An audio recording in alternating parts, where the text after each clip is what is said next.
Maayong hapon, Negros. Ini ang Digicast Negros 10. Ang nagapanguna nga napulo ka mga balita sa isla sa Negros ang amo ni gadulong sa inyo. Update niyo kami via Facebook, YouTube, kag sa KK Channel 11. Kag sa mga batayan niyo kami live sa FM station nga 91.1 FMR Bacolod. Kag yan ng top 10 nga mga balita sa Negros, subungan adlaw. Mga badyaw ipanigusuhon imbis nga mga limos sa Bacolod tubtub Oktubre. Board Aurelio Gerardo Valderrama Jr. nagpasalamat sa presidente sa magpili siya maging katapos sa SRA Board. Mga empleyado sa Tobacco Company, biktima sa hold-up sa Bursa. Porsyon sa Gatuslao Street, ginsiradaan para makaayo ang dalan kag drainage. Kag sa Good Vibes, medtech students ng CSAB na graduate bilang summa cum laude matapos ang masobra sa 50 ka tuig nga wala may nakakuha sang among honor. Inatanan sa Digicast Negros 10. Sa number 10,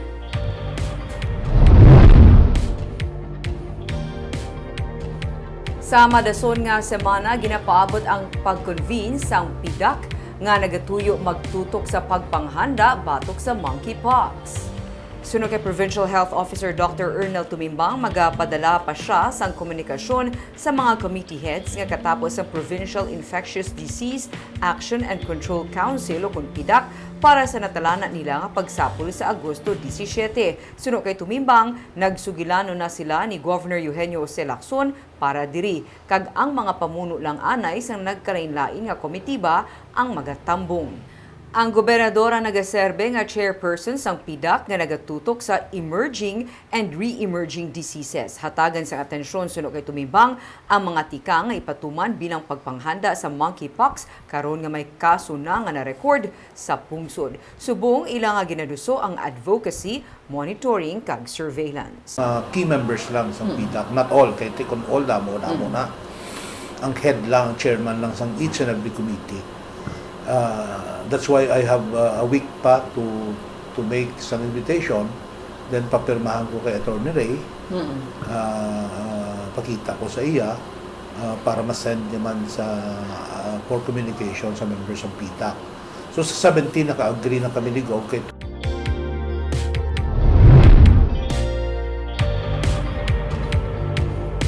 Sa number 9, road closure gipatuman sa porsyon sa dalan Gatuslao di para masolusyonan ang problema sa baha sa kaiping nga mga barangay.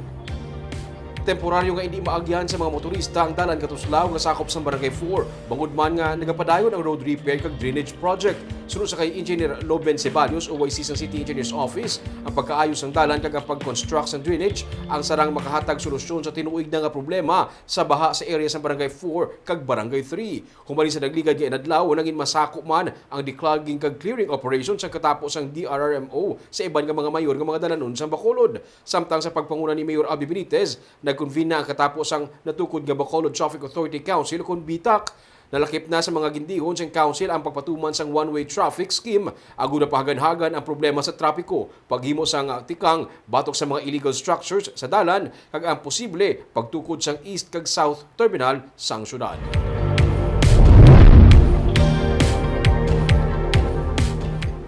Sa number 8, padayon ang construction sang bag-o nga Provincial Administration Center pero ang maulanon nga panahon sa karon nagaapekto sang trabaho. Suno kay Provincial Engineer Ernie Mapa, ginapatigayon sa karon ang excavation para sa basement kasubong man foundation sang among nga building. Kay maulanon ang panahon, suno kay Mapa, nagakaapektuhan ang ginapatigayon nga ulubrahon. 7-story ang bago nga Provincial Administration Center nga nagalakip na sang basement nga magaserbe nga parking area. Mahuman ang construction sa sulod sang 3 ka tuig, suno kay Mapa. Malapit sa 1 ka bilyon ka pesos ang bilis ng proyekto nga 3 man ka tuig nga na-delay. Samtang wala pa sang go signal, suno kay Mapa, ang proyekto para sa pagapatukod sang multi-use commercial building. May bahin sa daan nga building nga napahamtang sa duta nga ginli sang Dynamic Builders ang padayon pa sa karon nga ginagamit suno kay Mapa. Padayon naman ang repair sa food terminal market tugas ang halit sang Baguio Odette. Ginapaabot sa tunga-tunga sang Agosto, magasugod ang operation sa Negros Food Terminal Market. Nagdugang excavation para sa foundation about to full swing na sila. Ang cause ng delay mo isa, ang unworkable with the condition. Susubong kasi ang intermittent man, medyo nag-hamper sa ila na excavation So makasakta na siya, maka-foundation na, maka-slab na siya sa ground floor, ang first floor siya, tuloy-tuloy naman lang na siya. Hindi naman medyo madugay-dugay ang foundation eh. Sa number 7,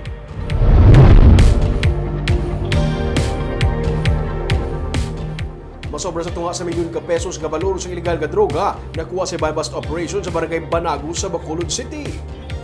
Na-recover kahapon sa City Drug Enforcement Unit ang masobra sa tunga sa milyon ka pesos nga balor sa illegal nga droga sa buy-bust operation sa Purok Kawayan, barangay Banago sa Bacolod. Arestado sa buy-bust ang 37 anyos nga si Rodmar Abada nga ginakabig high-value individual. Damlag pa, naaresto man siya sa kaso may kaangtanan sa illegal nga droga.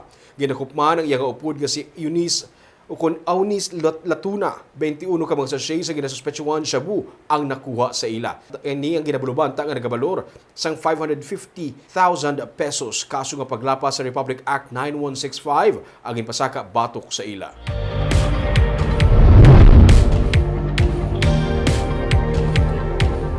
Sa number 6, mag-abyan pilason matapos gintiro sang nagsita sa ila.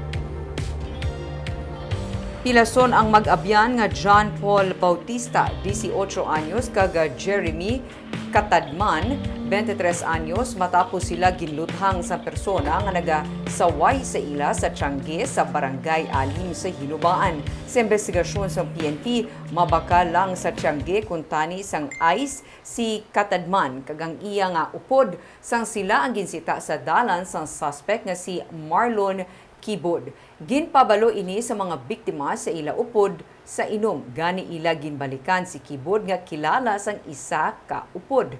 Nagabinaisay sila sang nagatubangay na kag dito na gintiro ni Kibod ang mag-abyan at large pa sa karon ang suspect.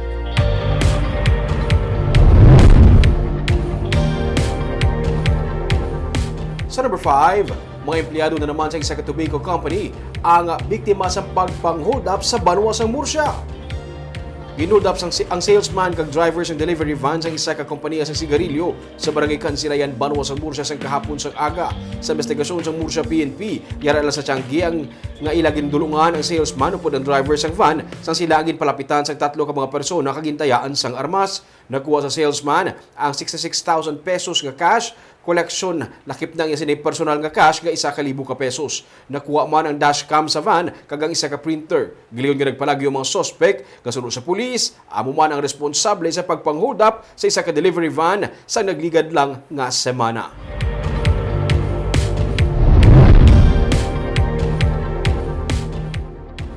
Sa number 4, masobra sa 34,000 ang tigayo na kabisita sa Mambucal Resort and Wildlife Sanctuary humalin sang nagbukas iniliwat sang bulan sang Abril. Sa datos sang Mambucal, humalin Abril 20 tubtob Agosto 7, 34,668 ang kabilugan nga nagbisita sa Mambucal. Nalakip na diri ang mga nagpabook, nag-walk-in kasubong ang nag-overnight stay. Mayo na sa nagsugod ang Mambucal baton para sa overnight. Masobra sa katunga, o kung 19,996 ang nag-walk-in para sa day visit sa Mambucal. Sa bulan sang Hunyo naman ang may pinakamadamo nga nagbisita. Ginapaabot ang amat-amat nga recovery sang tourism industry gikan sa pandemya. Ang Mambucal ang isa man sa mga ginapaabot nga makabulig sang dako sa local income sa probinsya, labi na sa 2023 kung sa diin ipatuman ang budget cut tugaman sang pagnubo sang national tax allotment.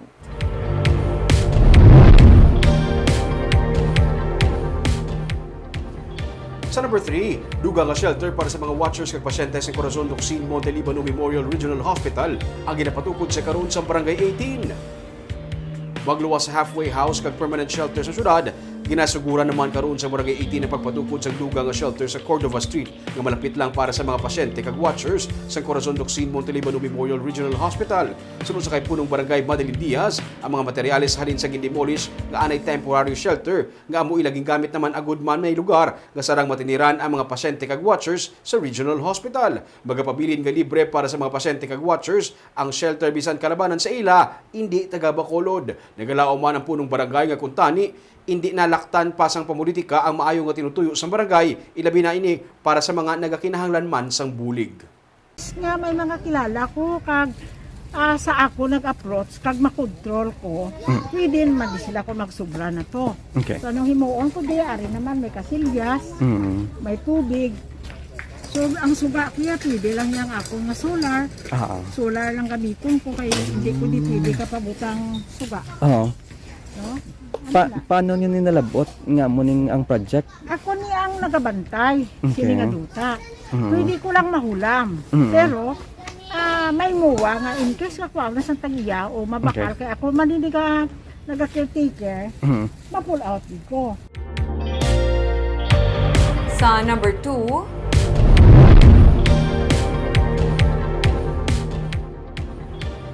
sa isa ka open letter para sa sugar industry kag sa mga stakeholders sini nagpaathag sang iya nga bahin ang bag-o na appoint sa Sugar Board nga si Aurelio Gerardo Valderrama Jr.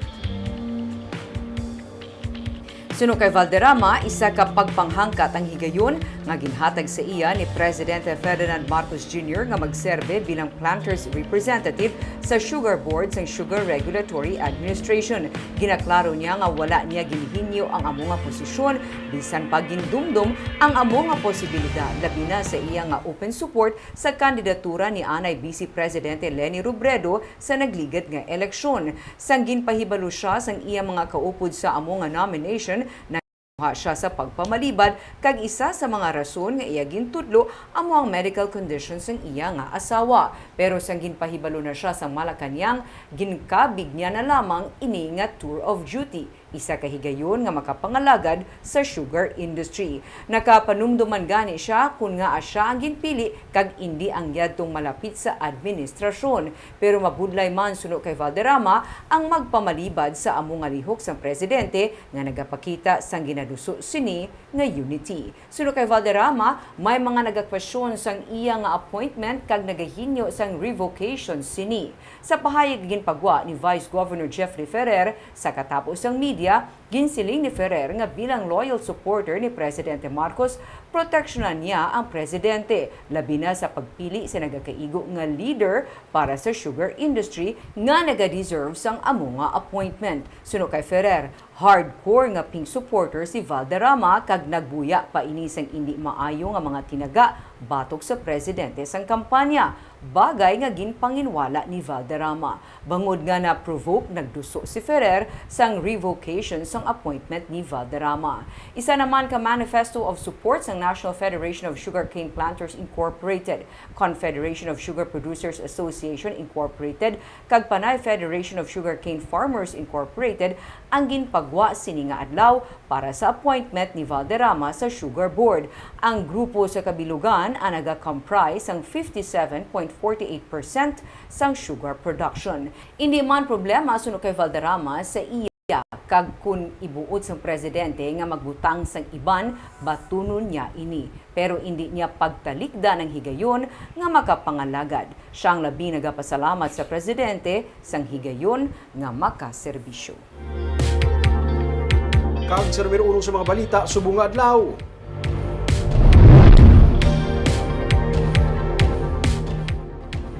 Mga badyaw pagkatagaan sa oportunidad sa syudad sa Bacolod nga makapadayon sa ila palang nga buhian pero tubtub lamang sa Mascara Festival. Pero ang pagpangayo sang limo sa dananon, hindi pwede kag hindi pagpasugtan. May report si Nico Delfin. Mulan pa sang Hulyo, amat-amat na nga nagdamo ang mga nagapangalimos nga badyaw sa mga dalanon. Gani kahapon, isa ka surveillance operation ang ginpangunahan sang katapos ang Department of Social Services and Development upod sa kapulisan. Sa Barangay 16, natultulan ang 3 ka mga balay nga ginaarkelahan sang 14 ka mga pamilya sang badyaw. Ay, to, hindi ka. Ay, Suno kay Pasita Tero, pabuno sang DSSD sa Bacolod, ginrentahan sa mga badyaw nga nagikan pa sa probinsya sang Cebu ang 3 ka mga puluyan agud man makapadayon sila sa pagbaligya sang alahas karon nga nagahilapit ang Mascara Festival. Taliwas ini sa nabato nila nga impormasyon nga may nagasapupo sa mga badyaw nga masamig ginabiyahe halin sa Mindanao para mga limos sa tion sang tuigan nga selebrasyon sang syudad. Tao man na sila mo, pares man lang nga may ati man diri, may Maranao man diri, no? And they are one of the tribes na nagkanto man diri. Pero sinikong hindi na namo nagustuhan nga ara ang inyong kabataan kag inyong mga asawa sa streets begging for money or for whatever, no? Di nagadisturbo ka mo sa traffic kag basi kun makadanlog pa bata isang dalagan kag maipit siya, our responsibility pa. Istorya sang isa sa mga tiglawas sang badyaw. Napilitan sila nga mangita sang palangabuyan, bangod masami ginapalayas kag ginasakit sila sa mga lugar nga ila temporaryo nga natiniran. Tinda po kung balik na gyapon. Di na ka makabalik. Mo na gusto ninyo dire kay mga buutan mga tao dire. Dito sa inyo nagkadto na kamo dito sa mga may Kalabanan do, ma'am. Tayo kami. Suno kay Tero, nakasugta nila nga tagaan sang oportunidad ng mga badyaw nga makabaligya tubtob matapos ang Oktubre. Pero hugot nga dumilian ang ila pagpangalimo sa dalan, ilabi na ang pagkulkol sa magagmay nga kabataan sa tunga sang dalan. may madakop kami sa kali ko. Ang gidya namon bata nyo.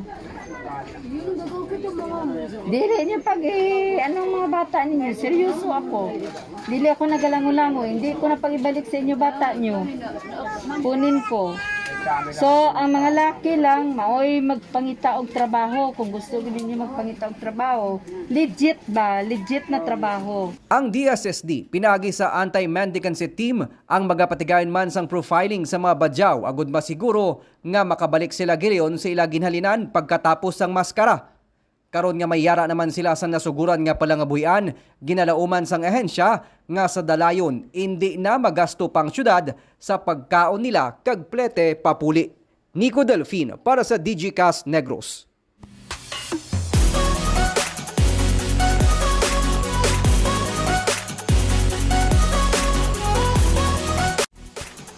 Sa Good Vibes, isa ka medtech students ng Kolehiyo San Agustin, Bacolod ang nakakuha sang summa cum laude honors matapos ang masobra sa 50 katuig.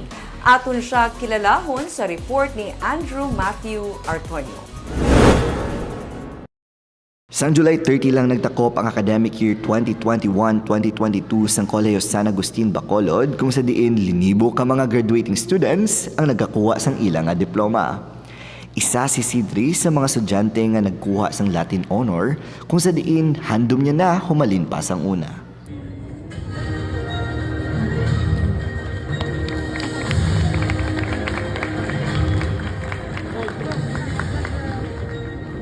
Si Sidri isa ka achiever.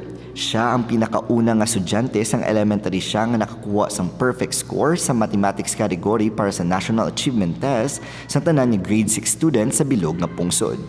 Hindi lang siya sa academics nag-focus. Aktibo man siya sa iba na co-curricular activities.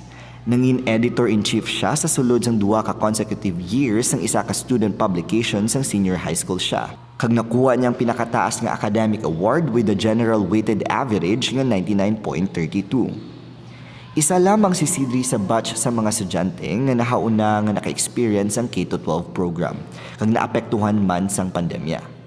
Ini ang rason nga nabudlayan siya sa pag-adjust sa bago nga sistema pero hindi ini nangin rason para hindi niya malabot ang iya nga handom. Kay suno sa iya, naging inspirasyon niya gid ang iya nga pamilya. Then the COVID-19 pandemic came. Some dreams died. Some dreams turned into nightmares, and some of us didn't dream at all. At first, we had to grapple with the pressures of studying away from our classrooms, and then almost instantly onto our laptop screens. Our sense of time got distorted, and our mental health was greatly affected. Suno sa iya, umpisa pa lamang inisang iya nga journey kag madamo pagid siya maagyan. Kay ang kabuhi ta, isa lamang ka roller coaster ride. Wala gid sang sekreto sa success, just do your best. Wala gid consistent sa tanan na butang, just enjoy the process. Salig lang gid sa self mo, and may are good times nga maminsar ka mo and madoubt si mo self, pero at the end of the day, ikaw lang gid ang makabutong si mo pababaw, and you know, you have yourself, also have your friends, your family to call upon. So it's really prioritizing it imo self first before you can do all of those great things like I did. Siguro. Andrew Matthew Ortonio para sa Digicast Negros. But after 50 years, bago sila liwat ka-produce ang summa cum laude. May nga, nang medtech na nga daw niya. Kabudlay gina ka kurso. Oo, no? Pero congratulations. Na-prove niya gid may nga siya. Tanan niya, sa una dahil Barb achiever na siya, at least na-maintain niya pag-achiever niya hasta sa pag-graduate niya. Congratulations, Iwan. Congratulations. Kagabuyan itong mga balita sa Negros subunga adlaw. Kay man sa panahon karon importante nga may ihibalo ka sa nagkakatapo sa imong mga palibot. Pero dapat balansa kay eksakto mga impormasyon. Padayon kami nga magapangalagad sa Negrosanon. Ako si Barbara Mijares. Tugtog sa buwas, ako naman si Romeo Subaldo. Mayong hapon.